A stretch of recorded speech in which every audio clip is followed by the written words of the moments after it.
Well, good afternoon, brothers and sisters. This is Tad from the Waterford congregation. Yes, these are strange times that we're living in, and we're trying to do the best we can to figure out how to reach out and connect and offer opportunities to study and devotionals. Daniel and I talked yesterday in that video about having the opportunity to connect for a live stream worship service on Sunday. There are at least 4 congregations that will be available for us to do that. But I thought it'd be a neat idea to just offer maybe some suggestions for a devotional tonight, a study tonight, while you're at home with your family and we're unable to gather together here at the building.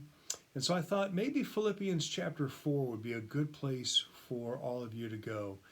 And reading through the whole chapter, and there's so many wonderful lessons that we can find within that. And I understand that it's Paul, it's one of his prison letters, and I understand that he's facing difficult times. So contextually, there are some different applications than maybe what we would make in a personal way, but I think there's some really personal things that we can take away from Philippians chapter 4 to help us through this time. And maybe some other unique things that we haven't thought about for a while. For example, in chapter 4, verse 2, it talks about these 2 ladies that obviously aren't quite getting along and seeing eye to eye. Well, maybe in these quiet times now, these opportunities that we have to just sit and to reflect on relationships that we have within our families or within the congregation. And maybe there's just one that hasn't quite been right lately. And you can pray about it, talk to the Lord about it, maybe put a plan together to think about some areas maybe you need to ask for forgiveness or be willing to receive the ability to forgive somebody else.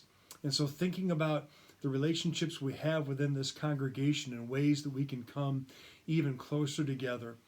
Then we get down to verse 4 where it talks about rejoicing in the Lord always. Again, I say rejoice. Well, what an opportunity it is for us to think about finding the positive things that we're in Jesus Christ and all the great things we have because we belong to the Lord and His body.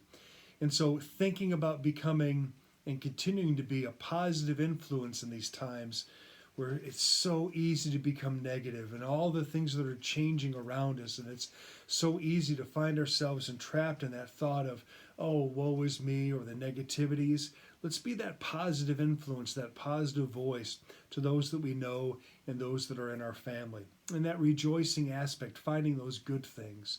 So as we continue to study down that be anxious for nothing, and so the things that we are struggling in, the things that we are concerned about, man, laying them before the Lord, lay them out. Sometimes I'll just like to write them down on pieces of paper, things that I'm really struggling with, so I can make sure that I lay all those things out that I'm thinking about, that I'm concerned about, and so I can see them with my eyes and lay them before the Lord and pray for God to see these things within my heart.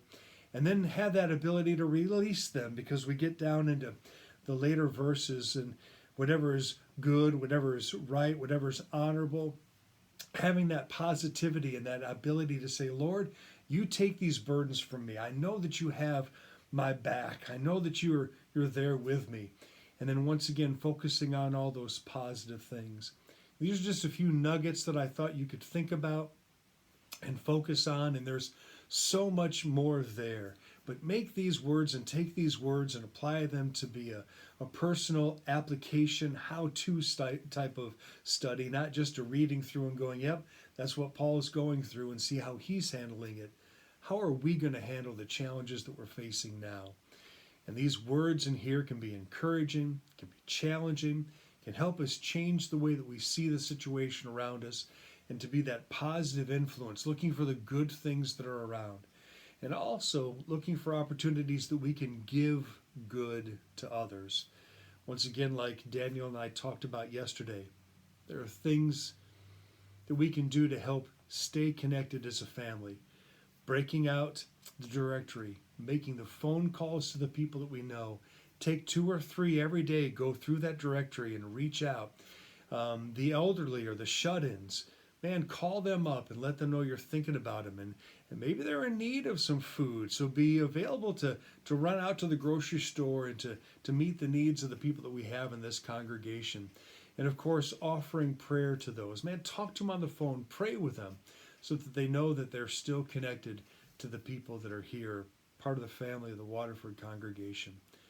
So, folks, Philippians chapter 4, open it up, read through it, make those applications, see some of the deeper things within those words that can be applied to our lives. Pray about them and think about how you can put plans together to make those changes. And then take those positive words and be part of the body of Waterford to reach out and stay connected to everybody else. Well, God bless you, folks. And this is strange for me to be new here and not to have the opportunity to gather together like we normally do. So let's do the best we can to share some times like this. My phone number is available. Reach out. We can talk. We can pray. And maybe we can just get together sooner rather than later. So you folks take care. Have a blessed evening. And we will talk to you really soon. You take care now. Bye-bye.